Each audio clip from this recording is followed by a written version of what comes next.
Power panel, Daniel Turner, Power, the future executive director, and Rick Unger, Democratic commentator and former talk radio host and film producer. Welcome to both of you. Daniel, I'll start with you first. How are Democrats responding to the antics, obviously with the criticism flowing in after Tuesday night?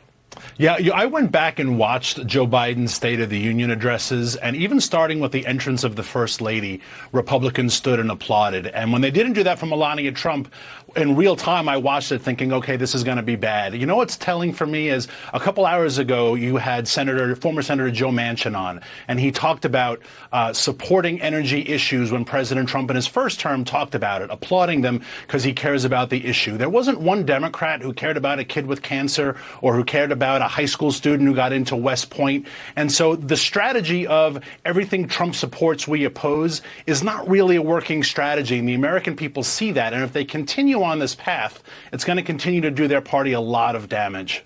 Interesting. Rick, Pennsylvania Democrat Senator John Fetterman unhappy with his party's behavior Tuesday night. He posted this on X, a sad cavalcade of self-owns and unhinged petulance. We're becoming the metaphorical car alarms that nobody pays attention to, and it may not be the winning message. Quite the warning coming from a Democrat, Rick.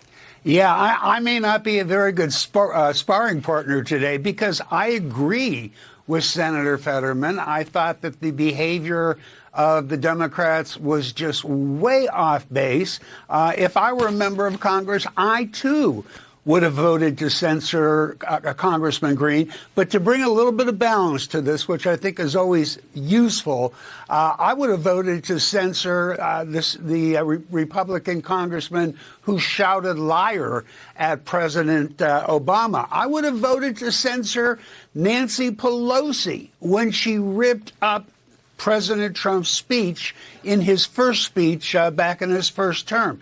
This decorum decline in the Congress is not a good thing.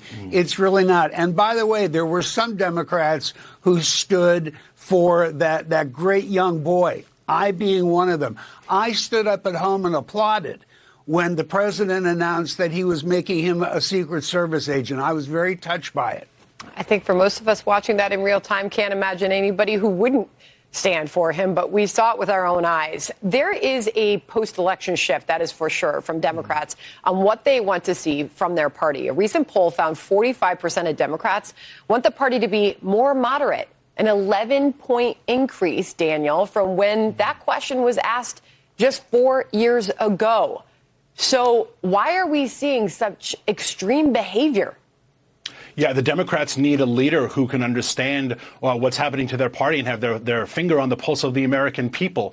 I think the president's administration and his team is doing a very smart, strategic job choosing issues that are heavily in their favor. The protecting women's and girls' sports, for example, that's an 80-20 issue. It is driving the Democrats further into the minority. Choosing a little African-American kid with cancer to be your guest is something that should, unite the country, but it's driving the Democrats further into the minority. And so if Democrats are going to ever win back a majority or any popular vote, they need to start coming to the middle on these issues where the Trump administration is kind of giving them a softball, but they continue to swing and miss. Yeah, that has yet to be seen. Rick, meanwhile, the DNC had a national update and call to action Zoom last night. Here's some of it. We've got a lot of important battles in front of us. This is a very challenging time. This isn't just about messaging. This is about rebuilding trust and creating a movement that feels personal, relatable, and real so that our message is better received in the first place. All right. So as calls continue to grow for the Democratic Party to become more moderate, party leaders announcing the hiring of an executive director with a history of promoting far left ideologies. Roger Lau signed a letter back in 2020 claiming the U.S. is built on racism and genocide. His resume also includes an opposition to a resolution condemning China's Communist Party for misleading the world on COVID. Rick, what does this tell you about the future of the Democratic Party? Well, I think you've got to be very careful here. I really do. You've got three white people sitting here discussing the experiences of this new executive director at the DNC. None of us have been in his shoes. And I think all of us would probably agree that the black experience in America has not been all that great. So I am far less offended by some of the things he's done historically than maybe some others are. Well, Daniel, perhaps Democrats can listen to the message that the black voters, Hispanic voters, and beyond sent in the last election. I'll give you a final thought. Yeah, and just middle American voters. My organization started because of coal miners in West Virginia and rural energy voters. They voted for Bill Clinton back in the day. They voted for Barack Obama. Now they vote for Donald Trump. Their politics haven't changed. Their leaders who represent their parties have changed dramatically. And if those leaders want those voters back, those rural American workers back, they're going to have to try to come and find them. Daniel, Rick, I appreciate the conversation. Thank you so much. Thank you.